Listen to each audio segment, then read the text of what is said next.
Waalaikumsalam warahmatullahi wabarakatuh. Salam sejahtera buat kita semuanya. Om Swastiastu, Namo Buddhaya, salam kebajikan, Rahayu. Bapak Ibu sekalian, terima kasih sudah bergabung dalam acara Kafein, ya Cafe Insight-nya Inkindo. Ini acara perdana yang membahas tentang soal wisata, soal pariwisata, soal desa wisata atau wisata desa yang tema yang kita angkat. Berikutnya juga akan kita bahas kembali mengenai masalah desa wisata atau hal-hal yang berkaitan tentang pariwisata, karena pariwisata merupakan salah satu tema menarik dan salah satu upaya pemerintah dalam rangka meningkatkan pembangunan dan salah satu sektor yang paling bisa meningkatkan PDRB ya sektor pariwisata. Oleh karena itu pemerintah juga tak henti-hentinya berbicara mengenai masalah pariwisata, karena di sisi lain di situ ada pembangunan dan di sisi lain di situ ada pemberdayaan. Hadir bersama kita dua narasumber kita yang sangat luar biasa. Yang pertama saya sapa dulu Cak Sidik, Nur Sidik. Nah, ini adalah salah satu konsultan kita. Apa kabar Pak Sidik? Alhamdulillah baik. Ya, luar biasa. Terima kasih sudah berkenan mau bergabung di acara Cafe Insight ini. Jadi Cak Sidik sebagaimana tadi disampaikan bahwa beliau S2-nya pariwisata, S3-nya juga berbicara soal perencanaan tata kota, tentang perencanaan tentang desa-desa dan lain sebagainya. Ini sangat menarik dan beberapa proyek-proyek beliau juga banyak menggarap tentang di sektor pariwisata. Mudah-mudahan itu nanti informasinya bisa memberikan pengayaan buat kita semuanya pariwisata secara keseluruhan, dan kemudian lebih spesifik soal desa wisata atau wisata desa. Yang kedua kita sapa Pak Purnomo, ya Pak Purnomo Ansori. Halo, apa kabar Abah? Assalamualaikum. Ya, Rahayu Abah. Rahayu.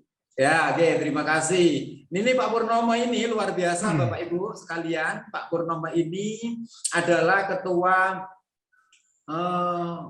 Pokdarwis Jawa Timur ya. Selain itu juga menjadi ketuanya Pokdarwis Gubuk Laka di Kabupaten Malang, salah satu desa wisata yang paling terkenal di Malang, salah satunya adalah Desa Gubuk Laka, dan pernah mendapatkan anugerah desa wisata terbaik secara nasional, beberapa kali menyabet penghargaan itu soal Desa Gubuk Laka ya. Dan kita kalau pernah ke Gubuk Laka, ke tempatnya Pak Unggul, dan itu posisinya ada di tempatnya Pak Purnomo ya Pak ya. Ini tempatnya Pak Unggul itu kalau nggak salah ya. Ya, itu ada di sana. Terus Pak Purnomo ini juga menjadi ketua Forkom Pokdarwis Jawa Timur. Nah, S1 S2-nya juga berkaitan tentang pariwisata. Ini luar biasa. Ini menarik. Jadi ini pegiat masyarakat tetapi desa wisata dan kemana-mana menjadi narasumber. Terakhir ini jabatan sebagai salah satu pembina Yayasan Desa Wisata Nusantara. Nah, jadi ada Asosiasi Desa Wisata Nusantara. Nah, salah satu pembinanya adalah Pak Purnomo ini. Jadi secara nasional kiprah beliau sangat luar biasa gitu ya, terkait tentang desa wisata. Dan hari-hari ini kita maaf ya, kondisi desa wisata sesungguhnya agak terpuruk, tapi 2022 ini bangkit kembali sektor pariwisata kita. Ini berkat Pak Purnomo yang sudah keliling selama masa Covid ini ya, keliling ke masing-masing desa. Kira-kira ini Pak Purnomo juga harus memotivasi desa-desa wisata se-Jawa Timur, minimal se-Jawa Timur. Jadi minimal se-Jawa Timur ini sampai dengan tahun 2026 lah. Karena jabatan beliau di Pokdarwis langsung dari Dinas Kebudayaan dan Pariwisata Jawa Timur itu kan. Tadi Pak Kepala Dinas Pak Saiin titip salam buat Pak Purnomo, mudah-mudahan bisa memberikan inspirasi buat kita semuanya. Nah, ini pengantar saja ya kan gitu. Saya kembali ke Cak Sidik ini. Pak Sidik ini kok kemudian tema kita tentang desa wisata atau wisata desa. Sebenarnya secara konseptual ini apa perbedaannya Pak Sidik ini? Oke, terima kasih. Terima kasih kepada Mas Irwan, pada Ki Demang dan mohon izin Pak Pur. Jadi kita memang mengambil tema wisata desa atau desa wisata. Sebenarnya itu hanya sebagai ini aja ya, kita mengangkat isu itu. Sebenarnya nanti kita lebih banyak membahas desa wisatanya. Jadi nanti kita arahkan diskusi ini lebih kepada desa wisata, karena desa wisata itu merupakan model pengembangan, ya, model pengembangan di dalam melakukan pembangunan kewilayahan oleh pemerintah. Jadi model pengembangan desa wisata ini dirasa lebih efektif ya, lebih efektif untuk bisa memberikan pertumbuhan ekonomi, meningkatkan kesejahteraan warga desa, dan juga dipandang mampu bisa menekan urbanisasi. Jadi untuk mencegah orang ke kota, warga desa itu diharapkan bisa tinggal di desanya, melakukan sesuatu, mengelola sumber daya yang ada di desanya. Jadi model pengembangan desa wisata itu merupakan salah satu metode di dalam pembangunan kewilayahan. Kemudian yang terpenting bahwa kalau kita melihat perbedaan atau kalau kita bicara apa bedanya desa wisata dan wisata desa, jadi ya mungkin lebih banyak yang mungkin sudah banyak yang tahu ya, tapi mungkin bisa di dalam diskusi ini kita perjelas lagi. Jadi kalau wisata desa itu adalah sebuah wisata yang ada di desa. Yang terlibat adalah beberapa pihak, jadi tidak semuanya, jadi pengelola saja, kemudian karena kebetulan lokasinya ada di desa, jadi akhirnya disebut desa wisata. Apa wisata desa? Jadi wisata yang ada di sebuah desa, letaknya di desa.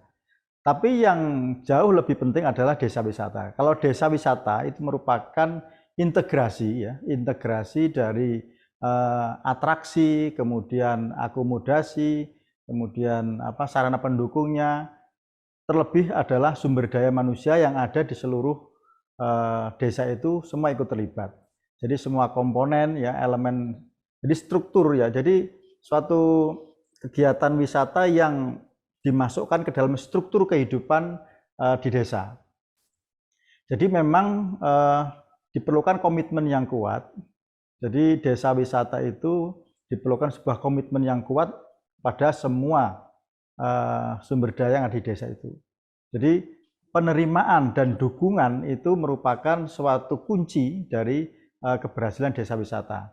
Jadi masyarakat. Jadi selama ini banyak persepsi yang agak keliru ya Pak Sidik, bahwa di sebuah desa terus kemudian ada destinasi, misalnya tiba-tiba di pojok desa itu ada kolam renang, terus kemudian di situ ada juga orang jual kuliner dan lain sebagainya. Itu kemudian seolah-olah disebut sebagai desa wisata. Padahal sesungguhnya itu adalah wisata yang ada di desa, begitu Pak ya? Ya, betul. Jadi betul begitu Mas Isa. Jadi saya sudah banyak berkeliling ke tempat-tempat yang dimaksud atau diberikan suatu title gitu desa wisata. Tapi setelah saya ke sana ternyata masih sebatas wisata di desa gitu. Wisata jadi di desa, ya. Jadi desa wisata itu semua Mas. Jadi semua komponen itu ikut terlibat di situ. Jadi mulai perencanaannya, kemudian pengawasannya, memberikan pendapat dan semua hasilnya, pelaku-pelakunya juga dari warga desa semua itu. Namun kalau wisata desa itu kebetulan kadang-kadang ya memang ada sebuah pihak yang mengelola ya. Kemudian masyarakat di desa itu hanya sebagai penonton saja kan gitu. Jadi yang diharapkan, yang lebih didorong adalah desa wisata. Jadi untuk bisa mengembangkan perekonomian itu semua unsur yang ada di masyarakat itu bisa terlibat. Jadi keunikan ya, kemudian adat istiadat, tradisi semua itu bisa dijadikan sebagai atraksi. Karena apa? Kalau kita ingin masuk ke desa wisata, maka kita akan tinggal di situ. Kita akan tinggal di situ, mungkin barang 1-2 hari kita menginap di situ, kita bisa masuk kehidupan masyarakat di situ. Misalnya kita di situ ada masyarakat atau desa yang memiliki keunikan di dalam bercocok tanam gitu. Kita akan bisa melihat ketika bangun pagi, kita bisa melihat bagaimana mereka melakukan aktivitas bercocok tanamnya, kemudian bagaimana mengolah hasil pertaniannya. Jadi keunikan ya, terus faktor yang penting adalah genuine, keaslian gitu, keaslian dan sebuah hal yang langka ya dan indah. Jadi sesuatu yang bisa disuguhkan kepada desa wisata sebagai sebuah atraksi ya yang patut dijual. Jadi harus punya ini Mas USP, unique selling point. Jadi harus ada sesuatu yang unik yang bisa dijual, gitu. Jadi karena tadi yang saya sampaikan bahwa mulai tahap perencanaan, kemudian pengemasannya sampai pengelolaannya, ya, yang tadi mungkin Pak Purno bisa menjelaskan lebih banyak. Jadi nanti akan dikelola oleh Pokdarwis. Jadi masyarakat itu semua akan ikut. Jadi sekaligus sebagai pemilik, ya, pemilik dari wisata itu, kemudian bisa menjadi pramusajinya, kemudian bisa menjadi guide-nya. Jadi semua ikut terlibat, semua unsur ikut terlibat di dalam kegiatan wisata itu. Jadi lebih banyak yang lagi. dimaksud dengan desa wisata adalah segala macam potensi yang ada di desa, baik potensi alam, buatan maupun budaya yang bisa dikembangkan dan dikelola bersama seluruh unsur-unsur yang ada di desa itu, Pak ya. Misalnya kepala dari pihak pemerintahan desa, terus kemudian dari lembaga-lembaga yang ada di desa serta masyarakat-masyarakat yang lain atau kelompok-kelompok yang lain.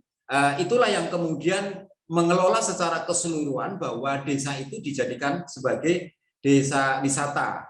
Begitu Pak ya. Kira-kira ya. Mungkin kira-kira di situ akan muncul kerajinannya, di situ akan muncul atraksi seni budayanya, di situ juga akan muncul soal makanan khasnya, soal tata kehidupan. Itulah yang disebut desa wisata. Kira-kira begitu ya Pak Siddiq ya? Ya, tepat sekali. Jadi nanti ketika kita masuk pada sebuah desa wisata, ya, kita akan melihat sebuah CBT ya, Community Based Tourism gitu. Jadi wisata yang berbasis pada komunitas gitu. Dengan adanya kita masuk ke sebuah desa wisata, maka kita akan bisa, ya, di situ akan ada beberapa hal yang akan bisa kita dapat, yaitu kita akan bisa something to see ya. Begini Pak Siddiq, kira-kira lantas bagaimana kita juga bisa menemukan bahwa ada satu desa yang dia menyebutnya sebagai desa wisata, tetapi sebenarnya dia hanya punya satu lokasi tertentu. Katakanlah satu desa A. Di desa A itu di salah satu pojok sudutnya dengan menggunakan tanah bengkok atau tanah milik desa gitu ya, tanah milik desa itu dibuatlah satu satu objek atau satu yang dijadikan destinasi wisata. Jadi satu objek wisata. Di situ lengkap. Nah, misalnya permainan juga ada, sawah juga ada, terus kemudian air ada, di situ orang kuliner ada. Dia ditempatkan di salah satu sudut desa. Nah, kemudian orang berwisata datang ke sana, ya hanya ke situ, tidak di desa secara keseluruhan. Ini bagaimana, Pak? Apakah ini bisa disebut sebagai desa wisata atau wisata desa? Jadi belum memenuhi unsur desa wisata ya, itu masih sebatas wisata desa.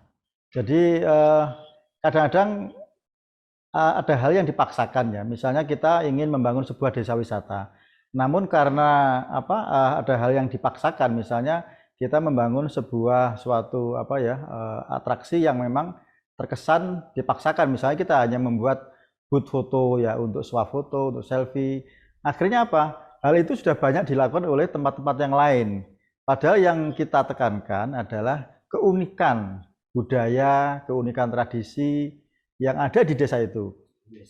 Jadi budaya material, misalnya budaya arsitektur rumahnya, kemudian budaya kehidupannya di dalam melakukan suatu kehidupan ekonomi.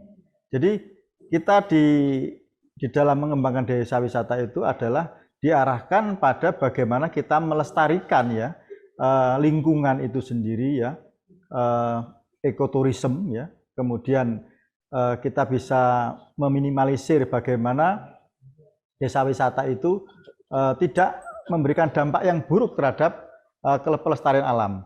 Jadi yang diarahkan kepada desa wisata adalah ini kan bukan wisata ini Mas ya, bukan mass tourism. Jadi dalam jumlah yang besar dewatang enggak, tapi justru ini adalah kita memberikan suatu seperti kita menerima tamu ya, kita berikan paket wisata, misalnya ada nanti keliling desa dengan menggunakan sepeda. Jadi pengunjung atau wisatawan itu bisa ditunjukkan masing-masing hal yang unik itu. Seperti kalau kita misalnya kita sebagai tuan rumah ya, rumah kita sendiri, ketika kedatangan tamu, kita pasti akan ingin menunjukkan hal-hal yang mungkin menarik bagi tamu kita. Kita tunjukkan tanaman kita, tanaman pot, tanaman apa yang indah-indah gitu.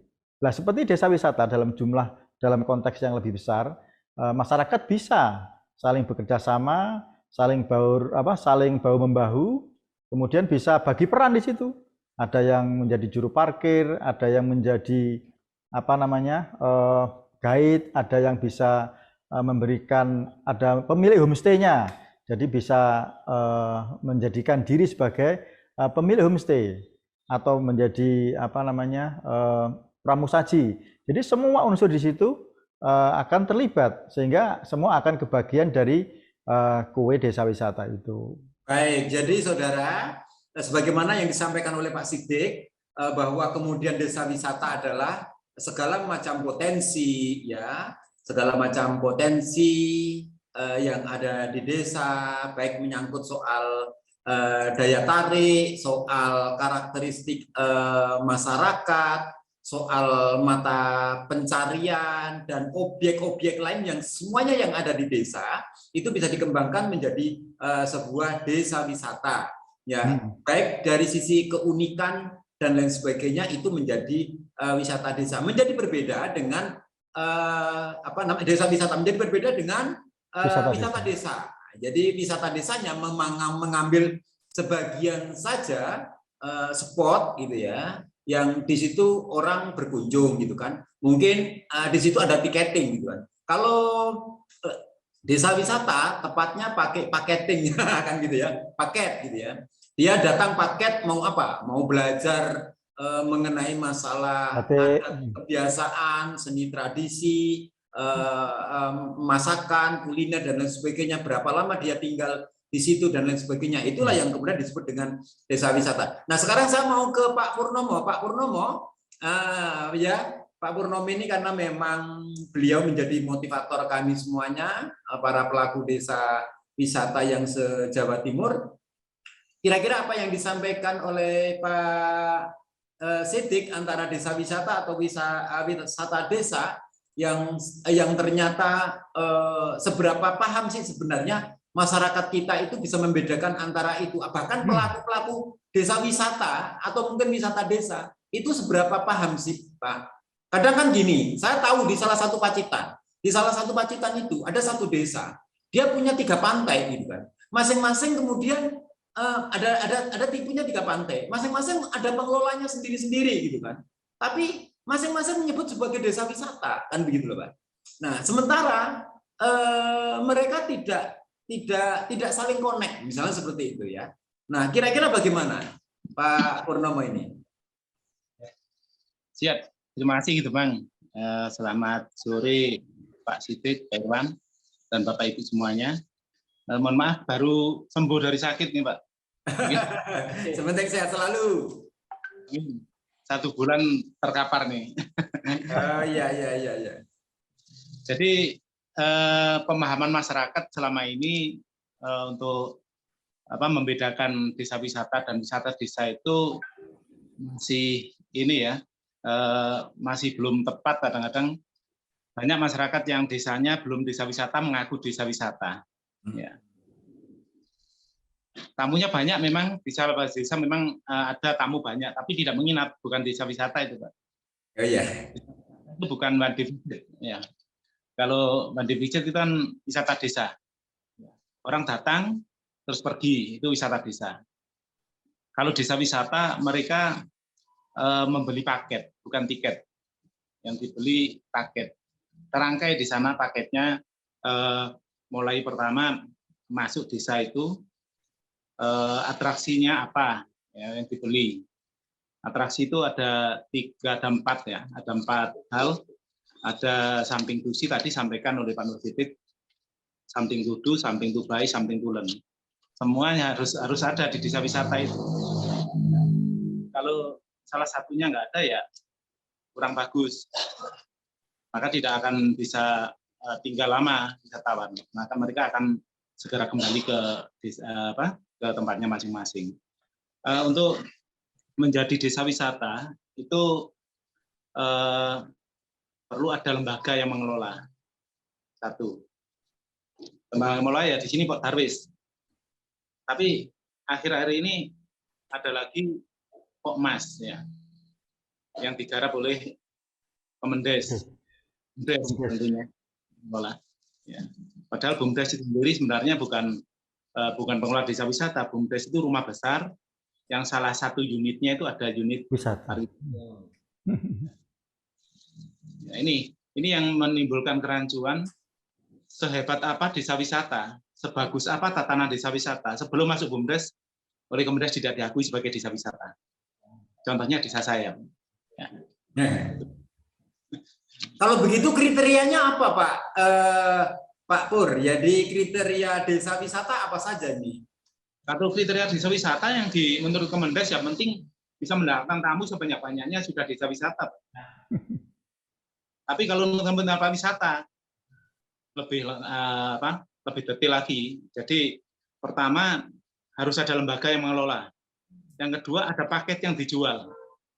Yang ketiga masyarakat sebagai subjek, bukan sebagai objek. Ya, wajib ada homestay-nya. Itu yang kalau menurut Kementerian Pariwisata. Ya. Yang dibeli oleh wisatawan bukan tiket, tapi paket. Jadi gabungan ada beberapa atraksi wisata, kemudian jadikan satu, plus nginepnya juga itu dijual secara bersama-sama. Itu kalau desa wisata. Kalau wisata desa ya seperti sampaikan Pak Nur Sidik tadi, ada wisata yang sebuah tempat wisata yang ada di desa, dikunjungi, selesai pulang ya sudah, masyarakat sebagai objek, tidak akan tidak ada interaksi antara masyarakat dengan wisatawan itu.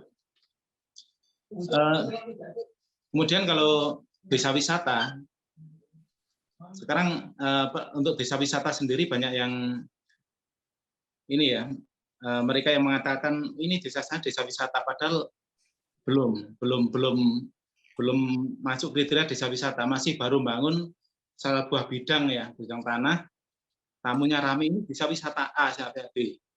Ya, termasuk ada beberapa desa yang masih 50 besar anugerah desa wisata ya. DWI kemarin. DWI. Banyak yang bukan desa wisata sebenarnya. Bisa dibuktikan ada yang nginep enggak selama kunjungan tamu berapa. Ya, ada yang seperti itu. Jadi ADWI kemarin bukan patokan bahwa itu memang real desa wisata. Ya, jadi kalau kita jujur, berani jujur, juri sebenarnya adalah wisatawan. Ya, itu. Terus untuk perkembangan desa wisata sendiri setelah COVID ini, Pak, ini luar biasa. Banyak kemarin saya dari Jogja juga, orang yang mengunjungi desa wisata itu sangat seperti ini, larung yang baru muncul di musim hujan itu, Pak. Iya. Maaf, kemarin sore sama masuk Malioboro aja susah. Ini tempat wisata. Belum lagi desa-desa wisata yang lain di Jogja, saya coba penuh semuanya. Jadi saya berkeliling bukan hanya di desa wisata, tapi tempat wisata yang biasa yang untuk nongkrong aja. Karena ini masyarakat sudah jenuh kayaknya di rumah. Dan ini pangsa pasar ya, pasar yang harus cepat ditarik oleh desa wisata yang lain. Ya, Gubuk Klaka sendiri juga demikian, tapi jujur untuk tahun-tahun ini, untuk tahun 2022 ini, semoga harapan kami ada banyak nginap. Ya, tadi sudah ada hitungan-hitungan di teman-teman sudah banyak nginap. Kalau perkembangan desa wisata yang ada di Jawa Timur itu sendiri bagaimana Pak Pur? Ketika Pak Pur tadi menyebutkan bahwa ya memang desa wisata kriterianya tadi memiliki ragam macam atraksi, kemudian nginep, dan kemudian juga beli paket, bukan tiket ya kan gitu. Terus kemudian infrastruktur akomodasi juga terpenuhi, dan kemudian dikelola oleh lembaga-lembaga sendiri. Ini kira-kira yang sebenarnya berapa persen sih orang Jawa Timur ini yang mengelola desa wisata atau wisata desa sebenarnya gitu ya? Dia mengaku desa wisata. Ini kira-kira sebenarnya berapa persen, Pak Bu?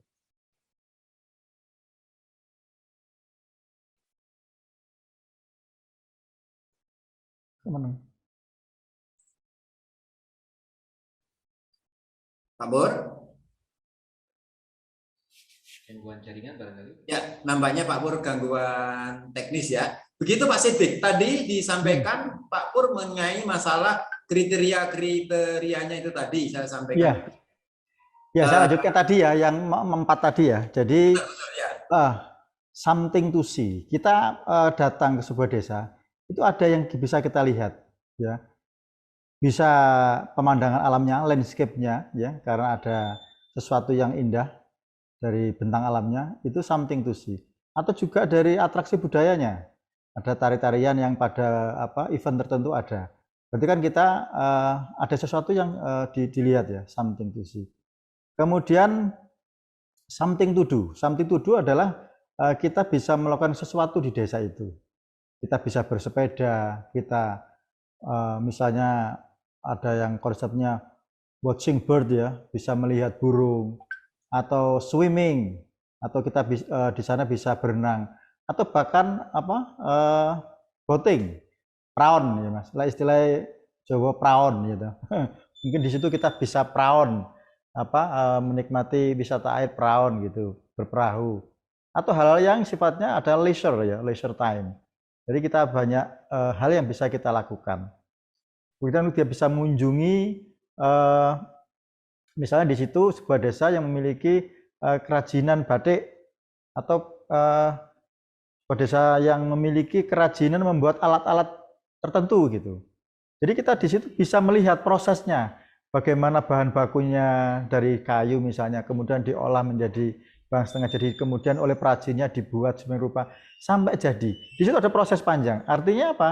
Kita harus tinggal di situ selama beberapa saat, beberapa hari untuk tinggal di situ ya. Tadi disampaikan oleh Pak Pur bahwa kalau menjadi syarat desa wisata adalah kita harus menginap di situ. Karena kalau nggak menginap kita nggak akan tahu seperti apa proses-proses yang ada dalam kehidupan itu. Kemudian something to eat ya, something to eat. Kuliner jadi menjadi penting sekali. Indonesia memiliki keberagaman kuliner yang luar biasa. Kalau kita masuk ke sebuah desa, maka kita harapkan kita akan mencicipi rasa kuliner yang khas di situ. Kita tahu bahwa soto aja ada sekian banyak jenis soto, ada sekian banyak jenis rujak. Nah, kalau kita masuk ke sebuah desa wisata, maka kita akan bisa menikmati kekhasan kuliner di situ. Something to eat. Apakah kita datang sudah disambut dengan welcome drink, kemudian makanannya, kudapannya apa, kemudian makanannya apa. Kita juga bisa berbaur malam hari dengan penduduk itu. Kalau malam itu mereka hanya nongkrong itu suguhannya apa gitu. Nah, artinya apa? Kebiasaan-kebiasaan masyarakat itu yang menjadikan kita merasa bahagia, merasa tenang, teduh, itu sesuatu yang sangat kita ekspektasikan kita bisa dapatkan di sebuah desa wisata. Kemudian jadi yang terakhir gini ya Pak ya, kalau pariwisata tadi kan rumusnya something to see, something to do, something to buy. Kalau wisata umumnya kan begitu ya. Karena ini masuk dalam kategori desa wisata, maka kemudian tambahnya something to learn. Dia belajar apa dan belajar tentang segala macam kehidupan. Ya, do tadi, something to do tadi. Desa tersebut gitu kan. Baik menyangkut soal budayanya, adat istiadat, kehidupan sehari-hari, termasuk kemudian menari juga. merasakan ya, mencoba mencicipi apa yang sajian-sajian yang menu yang khas, yang istimewa, yang tidak diada-adakan tapi memang ada. Betul, harus genuine, Mas. Ya, seperti itu, misalnya seperti itu ya. Nah, itu yang mungkin bisa jadi ya pada hari-hari tertentu menemukan menu-menu istimewa kan, karena memang ada acara hajatan gitu kan, atau ada acara ritual misalnya seperti itu. Nah, itu bisa menemukan. Jadi tambahan desa wisata kira-kira itu Pak ya. Jadi dia bisa benar-benar tusi tudu, dia bisa melakukan sesuatu, melihat, menikmati pemandangan sesuatu dan kemudian melakukan sesuatu, dia belajar sesuatu, tapi kemudian dia bisa menikmati. Itu desa wisata yang sesungguhnya, kira-kira begitu Pak ya. Ya. Nah, ini Pak Siddiq, ini memang Pak Pur ini belum apa namanya, apakah terpental atau tidak ini ya. Di sini juga banyak apa namanya, banyak partisipan kita ya. Nanti monggo silakan raise hand dan bertanya. Nah, saya mau tanya Pak Siddiq ya. Silakan partisipan lain untuk mempersiapkan pertanyaan, nanti saya bisa sampaikan atau kemudian nanti bisa tanya langsung kepada narasumber kita. Saya mau tanya Pak Siddiq, bahwa di baik di Undang-Undang Desa maupun Undang-Undang Pariwisata yang menyebutkan tentang soal desa wisata, maka kemudian desa wisata ini harus ada pengelolanya. Nah, ini kan kemudian banyak benturan ya, ada yang sudah dikelola oleh Pak Darwis, kemudian ada yang dikelola oleh BUMDes, bahkan kemudian Kemendes itu menyarankan untuk dikelola oleh Pokmas itu sendiri, sebagaimana tadi Pak Pur sampaikan. Nah, dari sisi pengelolaan desa wisata atau wisata desa, ini bagaimana Pak? Kalau wisata desa, jelas mungkin perseorangan itu bisa mengelola kan, karena dia punya lahan tertentu, dia buka kolam renang gitu kan. Kebetulan kolam renangnya itu ada di apa namanya, pinggir sawah, dan kemudian di pinggir sawah dia bisa menikmati pemandangan sawah, dan kemudian ada gunung. Terus dia membuat kuliner gitu kan. Terus di situ ada mainan anak-anak misalnya begitu ya. Nah, itu dikelola oleh perseorangan. Banyak kita temukan itu Pak gitu ya. Bahkan di pantai-pantai juga begitu kita temukan. Nah, sementara desa wisata ini tidak. Nah, ini bagaimana konteks pengelolaannya ini Pak Siddiq? Ya, jadi tadi sudah saya sampaikan ya. Jadi integrasi dari atraksi ya, kemudian sumber daya itu juga dari masyarakat, juga sumber daya yang lainnya. Kemudian diperlukan sebuah, kalau kita bicara 4A kan yang terakhir adalah ancillary ya. 4A itu A-nya terakhir ancillary, pengelolaan. Jadi pengelolaan itu penting sekali. Jadi pembagian peran ya di dalam sebuah desa wisata itu di situ sebenarnya. Oleh sebab itu makanya di dalam versinya Kementerian Pariwisata ya, Kemenparekraf itu adalah dari dulu memang Pokdarwis itu menjadi penting. Adapun sekarang ketika Kemendes masuk, itu kan sebenarnya tadi sudah disampaikan oleh Pak Pur bahwa BUMDes itu sebuah rumah besar ya, rumah besar yang salah satunya adalah sektor pariwisata yang dikelola.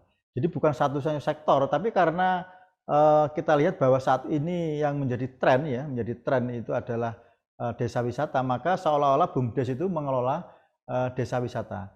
Jadi agar tidak overlap, maka BUMDes itu bekerja sama, karena BUMDes itu bisa mengelola banyak hal, bukan hanya pariwisata. Jadi sektor-sektor yang lain ya, sektor perdagangan, sektor apa namanya, industri kecil, UMKM itu semua bisa dikelola oleh BUMDes. Dan salah satunya adalah sektor tourism. Nah, tourism ini sebenarnya ya harus nanti diserahkan sepenuhnya oleh Pokdarwis, di mana Pokdarwis ini memang memiliki suatu apa namanya, mereka sudah mendapatkan pelatihan ya. Jadi yang penting adalah ketika sebuah desa itu dipersiapkan menjadi desa wisata, karena satu hal, kita melihat ada potensi yang bisa dikembangkan di situ. Jadi yang pertama adalah kita memiliki komitmen yang kuat bahwa kita sama-sama melihat bahwa di situ ada potensi. Tidak hanya potensi Mas Isa, jadi juga ada permasalahannya. Nah ini kita map ya, kita mapping potensinya apa, masalahnya apa, akhirnya nanti bagaimana solusinya.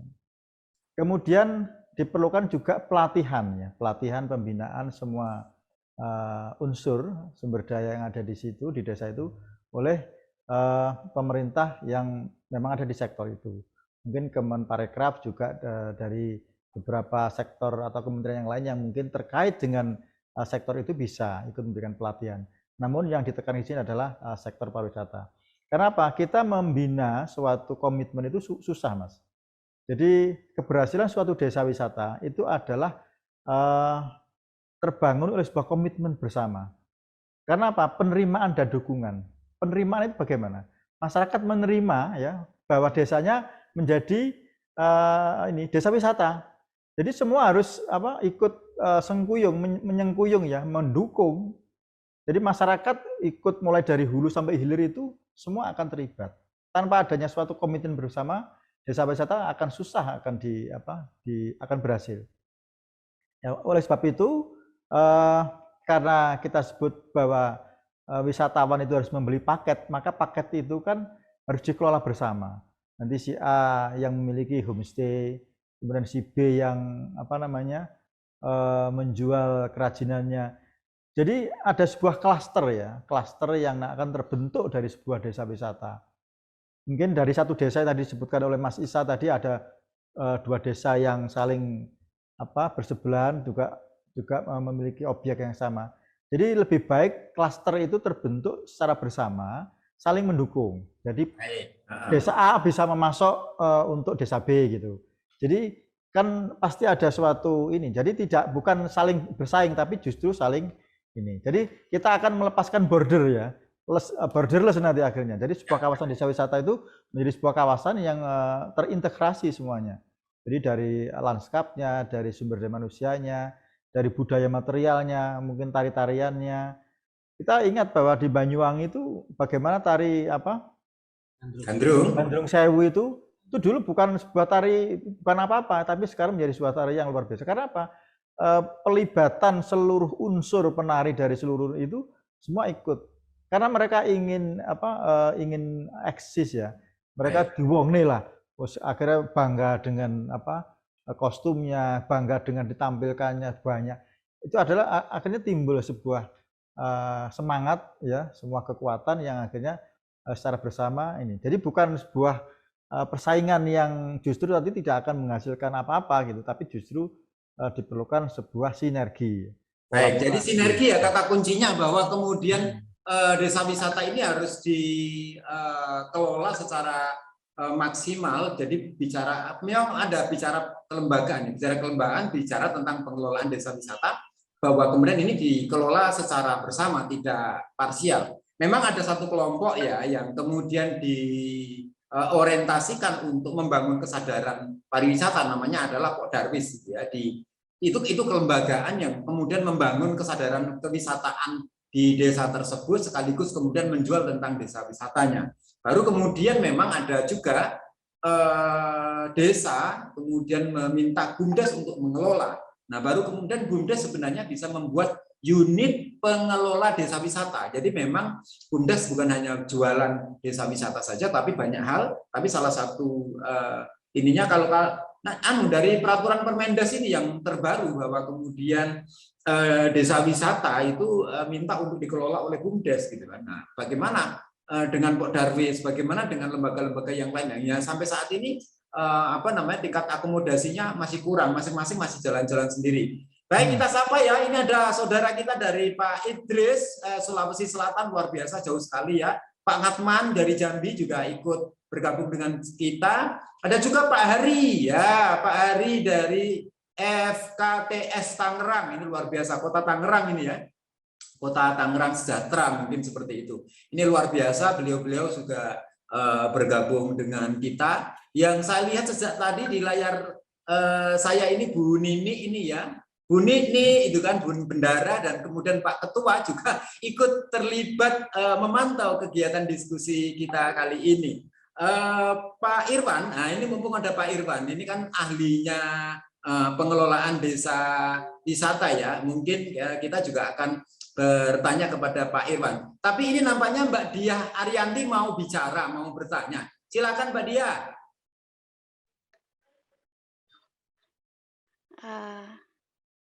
Udah ya Pak? Udah, silakan. Enak. Assalamualaikum warahmatullahi wabarakatuh. Salam kenal mungkin belum, kalau ada Ya, yang belum kenal, Pak. Ya, oke Mbak ini Dia. Pak, saya sangat tertarik sama desa wisata karena saya juga, mulai kecil sampai sekarang juga hidupnya di desa. Di Batu kan sekarang lagi berkembang, sangat berkembang desa wisata. Saya sangat tertarik itu mengenai ini, pengelolaannya yang, akhirnya menjadi masalah dan ini kebanyakan memang pengelolaannya. Kalau, posisi Pok Darwis saya ini melihat secara awam ya Pak, karena saya juga ndak terjun, Hmm, secara dalam di situ bahwa, oke. eee, ini terjadi ini apa, ta kayak menunjukkan posisi kuat-kuatan antara misalnya Hmm, dinas dengan pemerintah desa, dengan masyarakatnya kayak gitu. Jadi tidak ada, eee, tadi, apa, saling sinergi itu yang kurang gitu.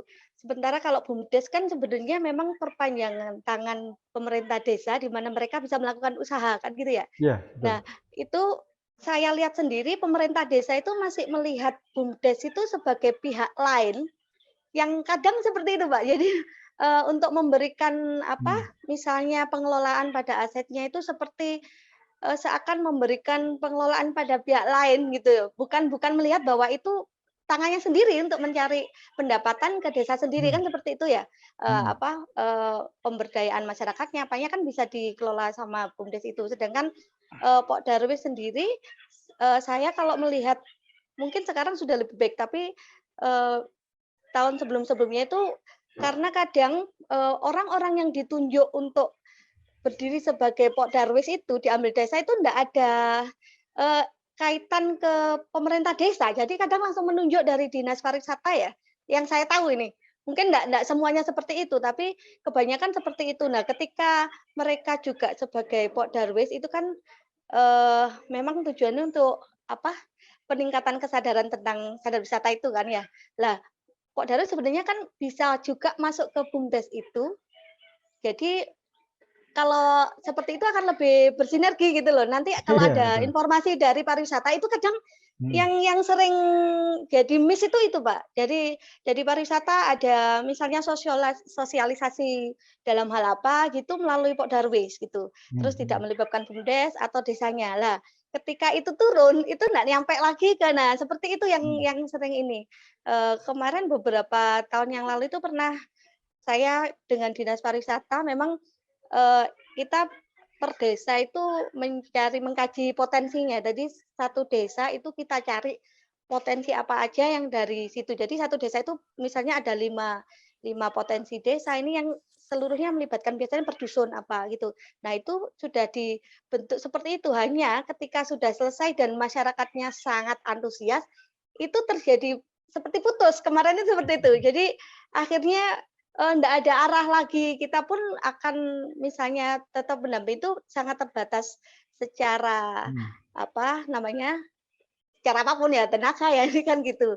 Jadi itu mungkin bisa lebih, apa, kita ini kan tuh pada kesadaran masyarakatnya, yaitu tadi, lebih-lebih ke pemerintah desa ya, di sana kan mereka yang benar-benar, apa, memegang kebijakan yang bisa itu melibatkan masyarakat atau enggak itu pemerintah desa sangat sangat sangat ini, kadang, ada keinginan penguasaan gitu kan, kalau lihatnya seperti itu, heeh. Jadi ya Hmm. mungkin kalau saya melihat secara gambaran umumnya seperti itu sih Pak permasalahannya.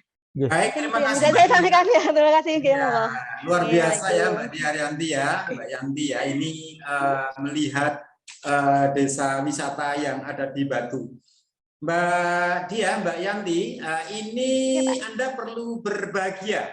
Satu-satunya eh, kota kabupaten di Jawa Timur yang punya perda desa wisata adalah Batu. Iya Nah, alhamdulillah kemarin sudah sosialisasi sempat ya, ya, nggih. terus Iya. kemudian ada juga eh, sudah disusun perwalnya. Nah, mudah-mudahan Iya agak iya. lebih Alhamdulillah komplit ya. seperti itu nggih. Nah, Iya. cuman kemudian di peraturan desa wisata itu di peraturan wali kota Perwal tentang desa wisata memang kemudian desa wisata diserahkan oleh BUMDes ya menjadi salah satu unit usahanya desa ya. Jadi karena BUMDes kepanjang tanganan oleh desa.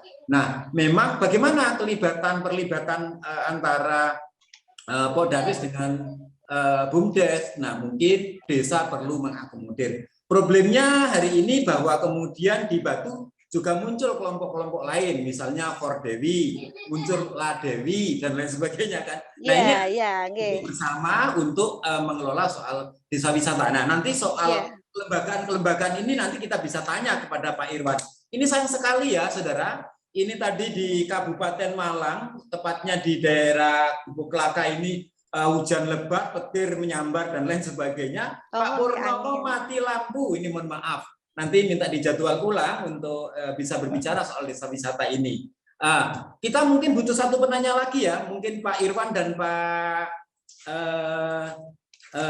Sidik. Pak Hari itu. Pertanyaan Mbak Yanti nanti bisa dibungkus. Di chat itu Pak Hari. Monggo dipersilakan dulu. Monggo, Pak Hari, silakan Pak Hari. Sudah raise hand, monggo, silakan tanya. Suara saya bisa diterima? Ya, jelas Pak Hari. Monggo silakan. Saya kenalan Pak, kalau kita Demang udah kenal. Nah, ini begini Pak, saya tertarik sekali ini tadi baru dikabari siang, langsung nggak saya tawar, melok aku gitu aja acara ini tanpa melok. Nah, ini begini Pak, saya tinggal di Kota Tangerang. Saya di Forum Kota Tangerang Sehat. Saya berikan gambaran dari Kota Tangerang itu adalah di Kota Tangerang Sehat di FKTS, saya bidangnya adalah pariwisata sehat. Makanya tadi dikasih ini saya langsung ndak nawar, melok gitu aja wis. Kebetulan saya juga dari Ngalam ke Panjen, Pak. Oh, ke Panjen. Iya. Di Kota Tangerang ini ndak punya hutan, ndak punya laut, ndak punya gunung. Gitu. Tapi ini menjadi jiplek pikiran saya begitu saya dapat penugasan untuk di pariwisata sehat. Yang punya hanya hutan-hutanan punya. Nah, kami berembuk sama teman-teman. Taman itu punya taman-taman. Tapi ya berkembangnya karena itu hampir pemerintah yang mengelola.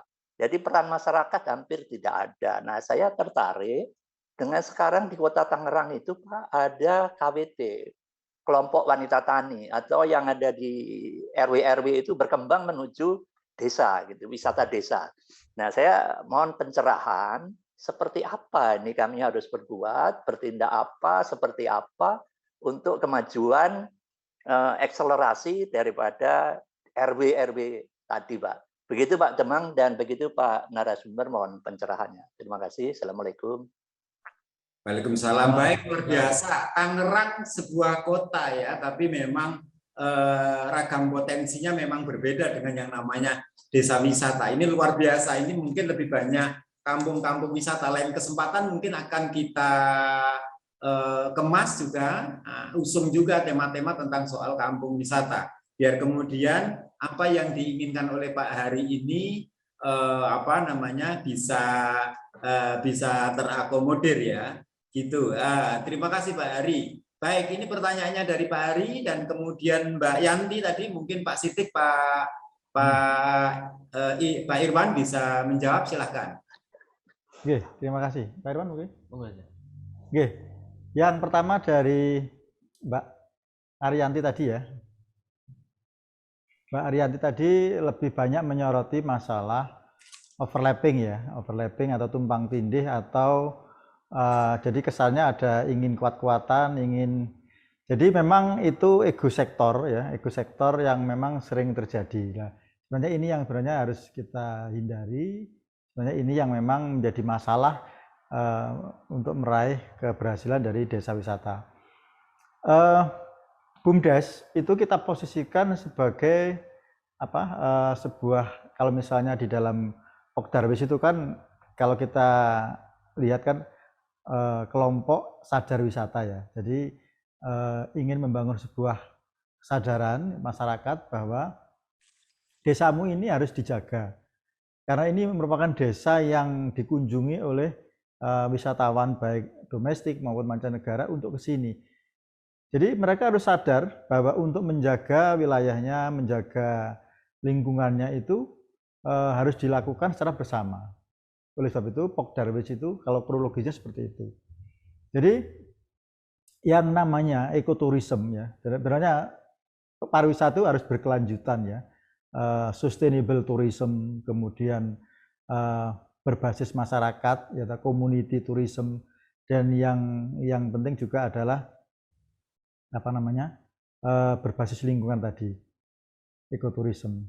Jadi harus bisa menjaga lingkungan, akhirnya bisa sustain, akhirnya bisa berkelanjutan. Karena dikelola oleh masyarakat dan secara rukun guyup, maka juga akan bisa mengelola desa itu secara baik. Jadi bagaimana meminimalisir dampak, misalnya penggunaan air, terus kemudian menghindari mencegah bagaimana sampah itu timbulan sampah, bagaimana penggunaan bahan yang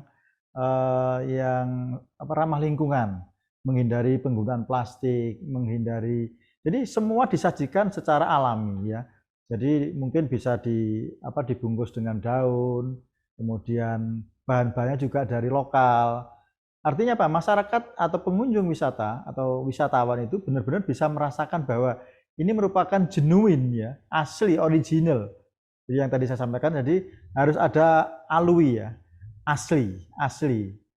Kemudian langka itu ya mungkin kita hanya mendapatkan hal itu ada di situ, di tempat lain nggak ada, langka akhirnya. Kemudian unik itu ya sangat unik ya, karena di berkas proses kreatif masyarakat itu membuat sesuatu akhirnya unik dan indah itu adalah sesuatu yang bisa membuat kita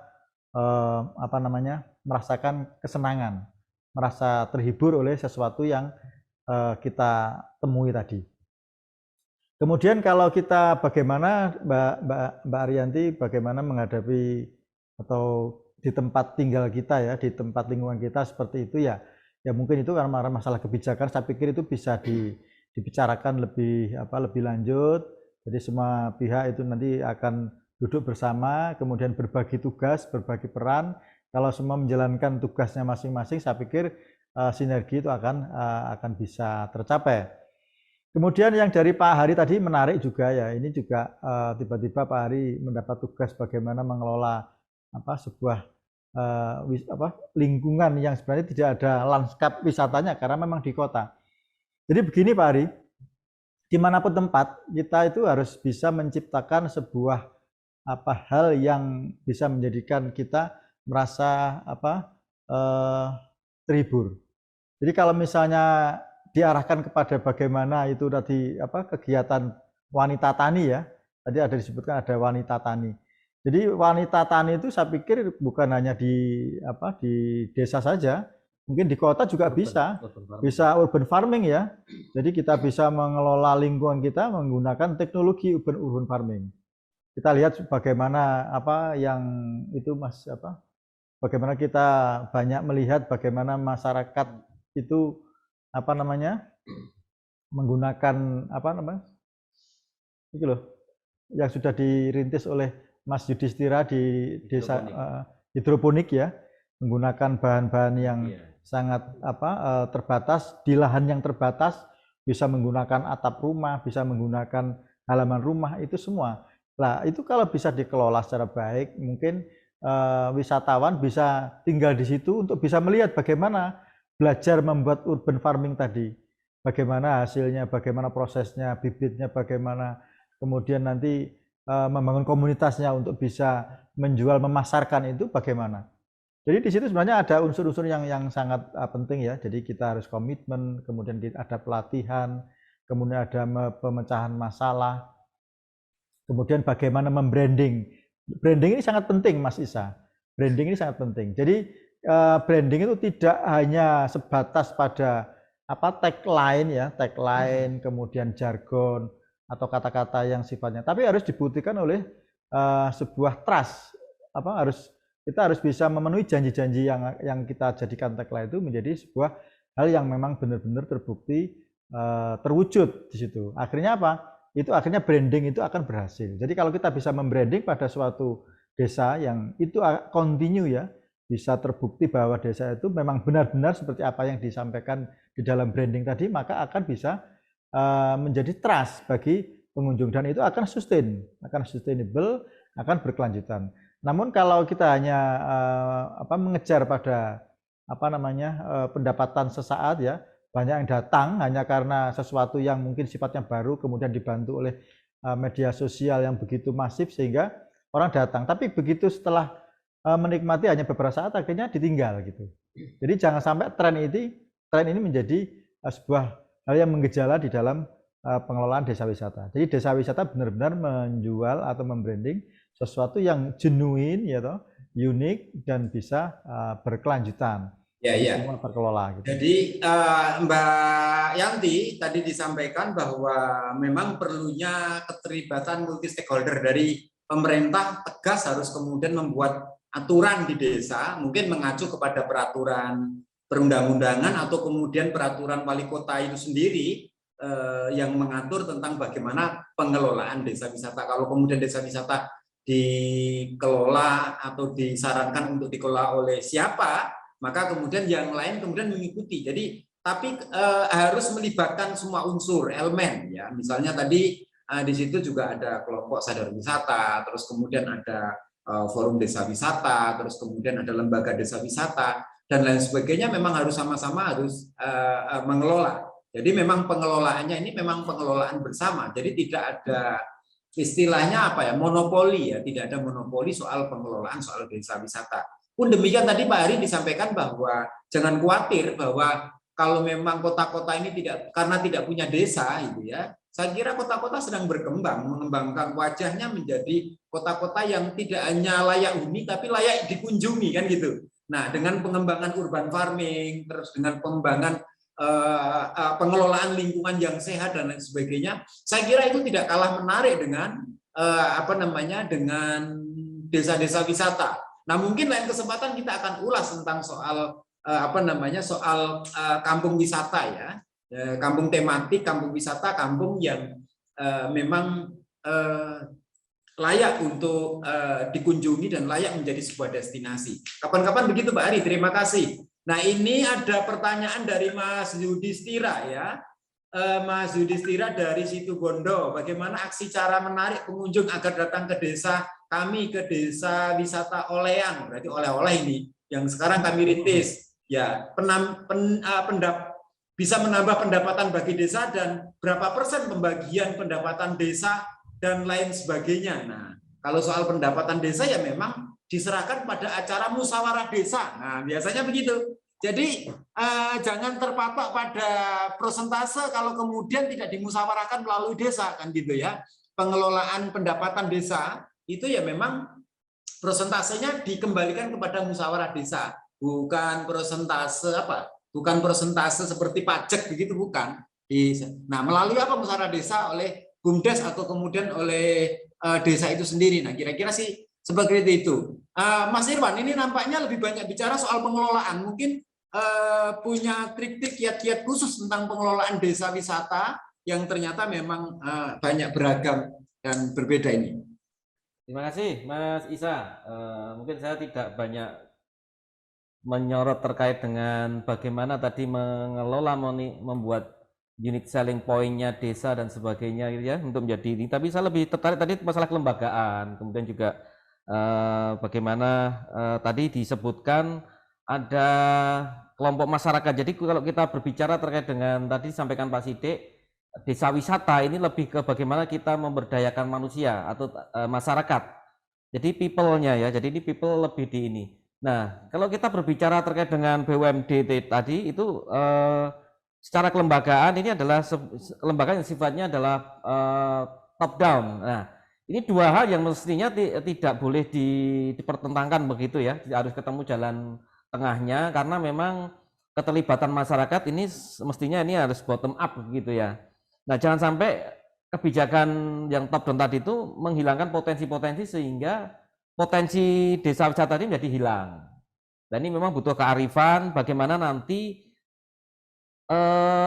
istilahnya potensi yang bisa dikelola oleh masyarakat, kelompok masyarakat tertentu ini bisa berlanjut terus, berkembang menjadi lebih baik.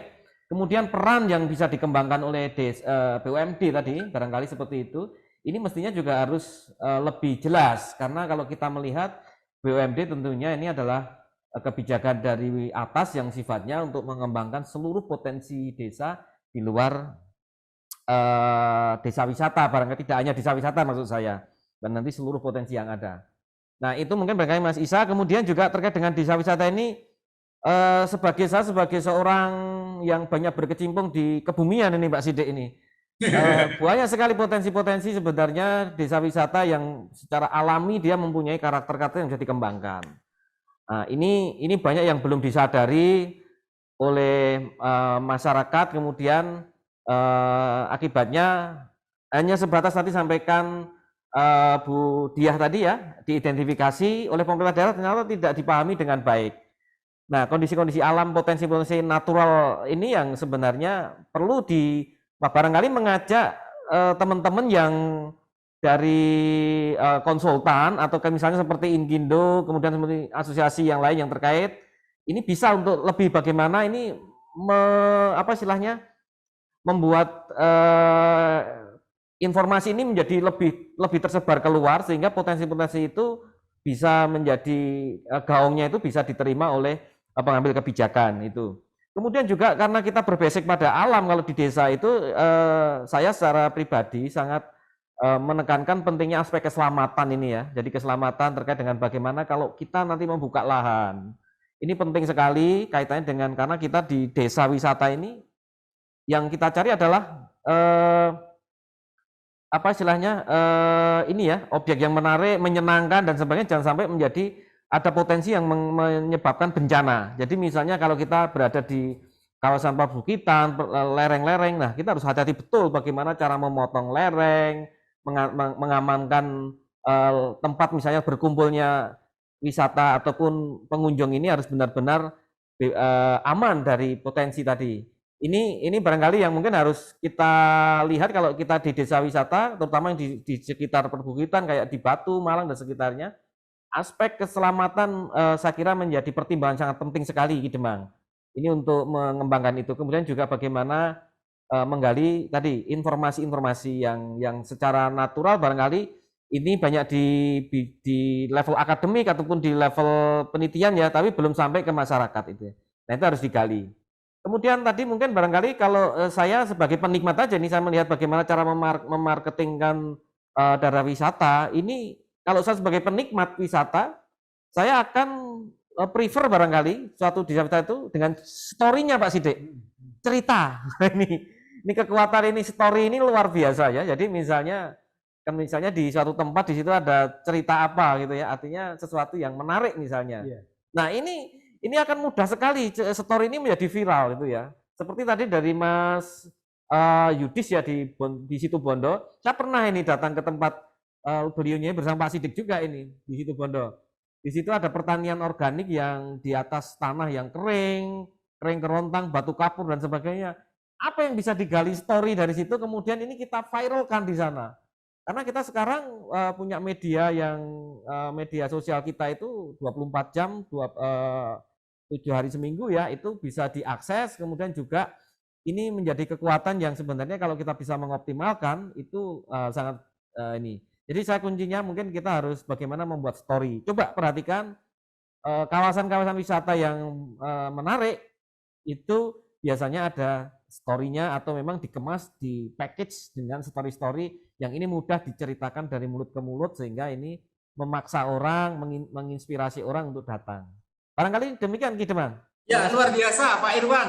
Ini ya, jadi saya mendapatkan insight baru dari Pak Irwan bahwa dalam mengembangkan desa wisata, jadi kan sudah bicara soal kriteria ya, bicara soal kelembagaan sudah dikupas. Kalau kelembagaan Pak Irwan juga menyarankan bahwa jangan sampai top down tapi bottom up juga, dikedepankan aspek pemberdayaan masyarakatnya kan begitu ya. Terlibat banyak tadi pertanyaan Mbak Dia Arianti tadi yang dari Batu bahwa ternyata elemen-elemen itu perlu dilangkur bersama untuk mengelola desa wisata. Yang tidak kalah menarik karena desa wisata ini juga lebih banyak mengelola tentang alam karena memang keseluruhan, maka perlu diperhatikan aspek-aspek keselamatan dan kebencanaannya. Nah, Batu kemarin habis saja bencana gitu ya, tentu beberapa desa wisata juga menjadi persoalan gitu ya. Jangan sampai membangun desa wisata gitu ya, ada penambahan destinasi-destinasi malah menimbulkan bencana sendiri. Nah ini Pak Irwan ini memang ahlinya geologi ya soal kebencanaan gitu kan. Saya sendiri sering bertanya kepada Pak Irwan kalau kemudian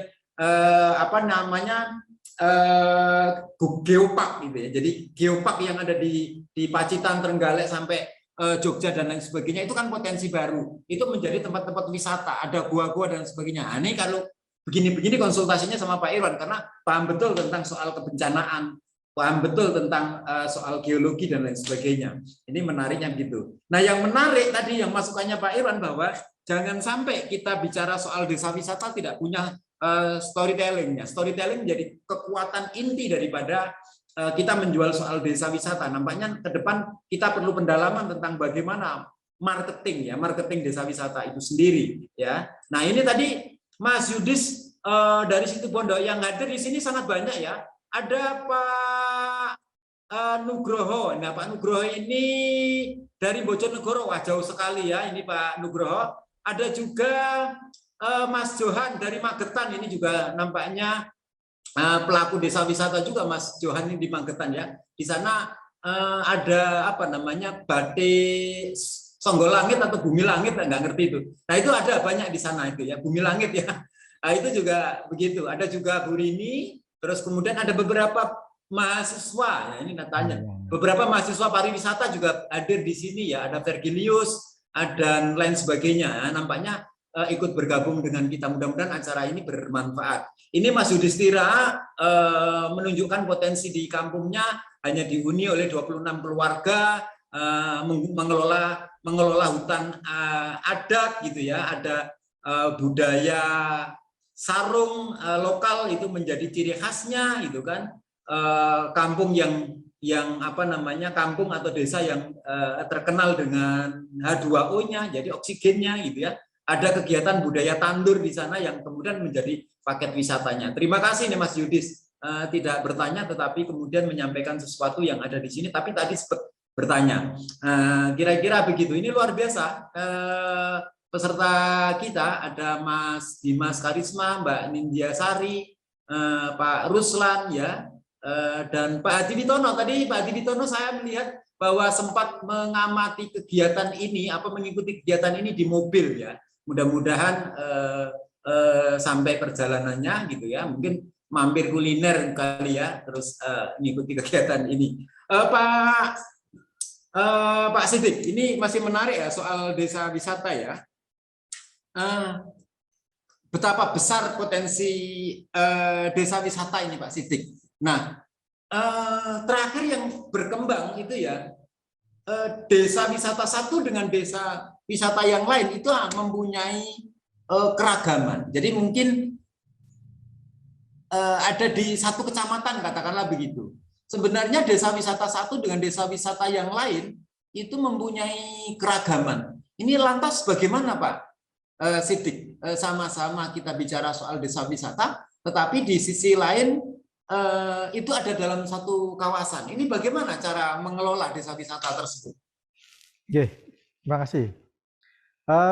Kita harus ingat ya bahwa tujuan mengembangkan desa wisata, model pengembangan desa wisata itu adalah untuk meningkatkan kesejahteraan rakyat, gitu. Bukan memberikan suatu masalah. Jadi bagaimana kuat-kuatan dan sebagainya. Jadi tujuan utamanya adalah meningkatkan kesejahteraan rakyat. Jadi supaya masyarakat di situ itu sejahtera dengan potensi yang dimiliki di desanya, sumber daya yang ada di situ, mereka tidak pergi kemana-mana, tidak bekerja di kota, tinggal di situ mengelola potensi wisatanya. Keragaman, jadi keragaman, diversity itu memang hal yang memang menjadi suatu andalan dalam wisata, Mas. Jadi wisata itu ada pantai, ada gunung, kan memiliki sebuah pesona-pesona yang memang berbeda. Kemudian atraksi budayanya, bagaimana ketika mereka memiliki sebuah bentuk tradisi yang mungkin dijalankan turun-temurun dan itu berlangsung lama dan setiap waktu dalam waktu-waktu tertentu itu dijalankan. Kemudian seni budayanya, apakah itu berupa budaya material, bagaimana itu menjadi sebuah karya ataukah menjadi kesenian yang mungkin sampai sekarang masih tetap lestari.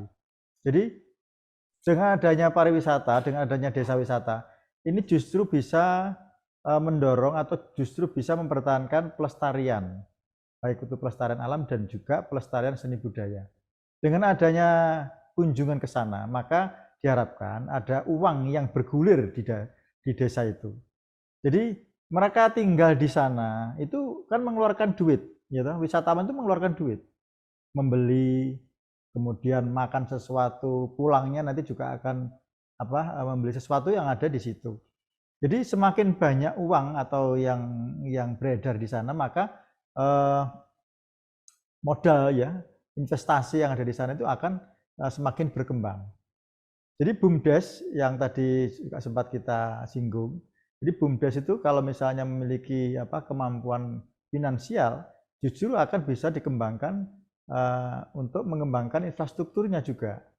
Jadi kalau misalnya kita aksesnya masih agak sulit, mungkin kita perlu membangun aksesibilitasnya atau juga amenitasnya, data sarana pendukungnya, kenyamanannya supaya masyarakat bisa ikut bekerja di dalam membangun infrastruktur itu. Kemudian hal yang terpenting adalah bagaimana kita membangun homestay, Mas Isa. Jadi kalau tadi disebutkan keragaman ya, keragaman itu kalau satu wilayah kan mungkin seni arsitekturnya kan sama ya. Mungkin bentuk bangunannya kalau di Situbondo itu mungkin saya melihat di sana ada tanian lanjeng seperti di Madura. Nah, itu dikembangkan menjadi homestay. Bisa terpisah dari pemilik rumahnya atau menjadi satu. Oleh sebab itu diperlukan suatu standar kualitas ya di dalam membangun homestay. Bagaimana kita menyiapkan sebuah kamar, apa yang harus disediakan, apa harus ada, apa yang tidak boleh ada di dalam sebuah sajian wisata. Itu semua harus dikemas dalam sebuah paket wisata yang benar-benar wisatawan itu bisa merasakan bagaimana dia berwisata dengan standar kualitas yang baik. Jadi hotel yang berbintang itu mungkin bagi wisatawan sudah banyak dirasakan, banyak dialami. Tapi ketika ingin tinggal di sebuah bangunan atau homestay ya yang di sebuah desa, bagaimana ketika kita bangun tidur bisa melihat, menghirup oksigen di situ, melihat pemandangan lanskap alam, mendengar suara-suara flora fauna yang ada di situ. Ini merupakan suatu hal yang mungkin sekarang harus dicari, lagi dicari dan bisa kita dapatkan dengan menyiapkan homestay desa wisata yang cukup bagus. Oleh sebab itu Mas Isa, saya pikir kalau keragaman di sebuah desa yang dalam satu kecamatan, ya kita melihat tinggal berbagi peran saja. Jadi kita branding itu sebagai sebuah ikon yang sama ya. Kemudian paket wisatanya bisa bergantian, mungkin hari ke-1 di sini, hari kedua di situ, menjadi sebuah sinergi. Jadi kalau misalnya satu desa itu memiliki batik, yang desa yang lainnya memiliki kerajinan membuat produk yang lain, misalnya produk-produk alat pertanian atau alat alat peralatan kehidupan yang lain, itu bisa disandingkan menjadi sebuah potensi yang saling disinergikan, kolaborasi. Jadi jangan sampai menjadi sebuah persaingan yang justru nanti akan menimbulkan kondisi yang tidak sehat. Oleh sebab itu jadi intinya bahwa membangun desa wisata tujuannya tidak lain adalah peningkatan kesejahteraan dan melakukan pelestarian alam dan lingkungan desa itu sendiri. Nah, ketika kemudian beririsan antara desa satu dengan desa yang lain, ya, katakanlah ini bisa disebut sebagai sebuah kawasan wisata tertentu, kasih nama A, kawasan desa wisata A yang kemudian dikembangkan oleh 2-3 desa yang mempunyai keragaman, ada kesamaan, ada keberagaman, kan gitu, ada keragaman dan ada keberagaman yang masing-masing bisa menyajikan yang berbeda dan kemudian secara bergantian gitu kan, secara beriringan sehingga bisa menjadi sesuatu yang menarik. Disinilah cara-cara kita mengelola desa wisata, intinya adalah peningkatan kesejahteraan ya dan peningkatan kelestarian. Nah, ini penting karena memang kadang orang lebih banyak mengedepankan kesejahteraan gitu ya, tetapi lupa dengan kelestarian. Kelestarian ini ada macam-macam, alam, lingkungan, sosial budaya atau kehidupan sehari-hari itu kan menjadi sesuatu yang khas, yang unik, yang tadi dijual di desa wisata. Menjadi berbeda dengan wisata desa. Yang tadi di wisata desa itu kan hanya ada di pojok tertentu, dikelola oleh perseorangan, atau mungkin dikelola oleh perusahaan gitu ya, menjadi wisata, tapi orang desa menjadi penonton saja, kan begitu. Sementara yang membeli tiket. Wisata semuanya terlibat, RT RW jadi terlibat nih kan gitu kan. Kalau memang dibutuhkan dalam konteks pengelolaan ini. Baik, ini kira-kira ada yang bertanya lagi atau tidak? Waktu kita sudah beranjak 1,5 jam gitu ya. Mohon maaf tadi Pak Purnomo sedang mati lampu gitu ya. Saudara, ini adalah acara kafein. Jadi acara kafein ini rutin tiap hari Senin, menggagas hal-hal yang inspiratif ya, insight kita yang inspiratif, sehingga Anda semuanya tiap hari Senin nanti akan bisa mengikuti acara-acara seperti ini dengan tema yang berbeda ya, mungkin bisa diasuh oleh Pak Sidik, bisa diasuh oleh Pak Irwan gitu loh. Dan jangan lupa pada saat mengikuti acara kegiatan saya, kan karena memang ini adalah kafein, yang bertanya tadi mendapatkan hadiah ini. Ada yang 3 kan? Luar biasa ya. Nah, yang bertiga tadi kan? Nah, siapa nih? Tadi ada Mbak Dia Arianti, Batu. Oh dekat, saya antar saja ya langsung. Mas Yudis, Situ Bondo, saya antar saja ke Situ Bondo, ditunggu, saya juga sering ke Situ Bondo. Nah, yang Pak Hari ini nampaknya jauh ke Tangerang. Nah, nampaknya Pak Hari harus mengundang saya ke Tangerang gitu ya. Sehingga kopi ini nanti saya cangking, saya kasihkan kepada Pak Hari ya. Ini adalah kopinya Ki Demang. Kopi sibuk Ki Demang sibuk ngopi. Nah, hadiahnya ini yang bertanya tadi ya untuk 3 orang. Kira-kira begitu. Nah, baik, nampaknya penjelasan tentang desa wisata dan wisata desa sudah sangat jelas perbedaannya, terus kemudian kriterianya tadi sudah diungkapkan gitu ya. Yang berikutnya tadi kita bicara soal pengelola dan tata kelolanya, juga bicara soal pembagian hasilnya bagaimana ya, tadi musyawarah desa. Terus kemudian juga bicara tentang kawasan ya, tadi sudah disampaikan oleh Pak Sidik bahwa kemudian tidak boleh masing-masing jalan sendiri, harus kolaborasi kan gitu. Kira-kira dari saya begitu, mungkin dari Pak Irwan ada penutup sehingga acara kita ini menjadi menarik. Sebelum Pak Irwan memberikan penutup, closing statement dulu oleh narasumber kita, Pak Sidik. Kira-kira konteks ke depan tentang pengembangan desa wisata di pasca pandemik COVID ini bagaimana? Saya bicaranya pasca saja. Dianggap saja sekarang COVID sudah berlalu. Bagaimana Pak Sidik? Silakan. Ya, jadi hutan merupakan sebuah landscape yang sangat indah. Jadi kalau kita bisa tinggal di sebuah desa wisata, maka kita akan bisa melihat landscape hutan yang asli, yang origin, ya, yang genuine, bisa merasakan oksigennya secara asli, dan bagaimana kita bisa melihat burung-burung yang terbang di situ. Baik, tinggal di desa Anda akan merasakan kealamiahannya. Nah, itu luar biasa. Oke, Pak Irwan, silakan. Ya, terima kasih Ki Demang, terima kasih Pak Sidik dan Pak Pur tadi. Terima kasih sudah bergabung di Kafein ya, ini luar biasa. Dan ini akan menjadi acara rutin kita nanti di Kafein Insight ini. Kita menginsight nanti ekonomi desa, karena ini menjadi tanggung jawab kita bersama untuk minggu-minggu depan.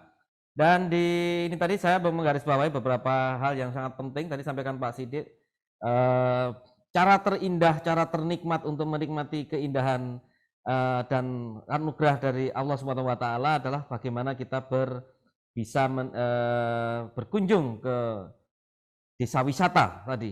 Nah, ini satu konsep yang saya kira luar biasa, di mana tadi dijelaskan oleh narasumber, people, planet, and profit. Jadi bagaimana memberdayakan masyarakatnya, lingkungannya, dan ekonominya. Luar biasa, saya kira ini Ki Demang temanya.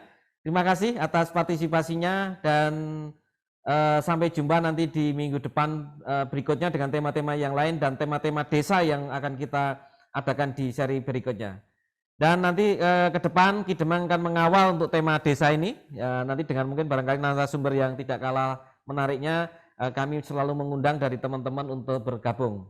Terima kasih pertemuan pada sore ini, saya tutup. Billahi taufiq wal hidayah. Wassalamualaikum warahmatullahi wabarakatuh. Salam sehat semua. Selamat sore. Terima kasih kepada Pak Irwan. Setelah menutup kali ini, saya atas nama pribadi Ki Demang mohon maaf yang sebesar-besarnya dalam memandu acara ini. Mudah-mudahan ini menjadi insight buat kita semuanya dan acara ini ke depan menjadi luar biasa. Terima kasih semuanya partisipasinya. Salam sehat selalu. Assalamualaikum warahmatullahi wabarakatuh. Om Santi Santi Om. Namo Buddhaya Rahayu.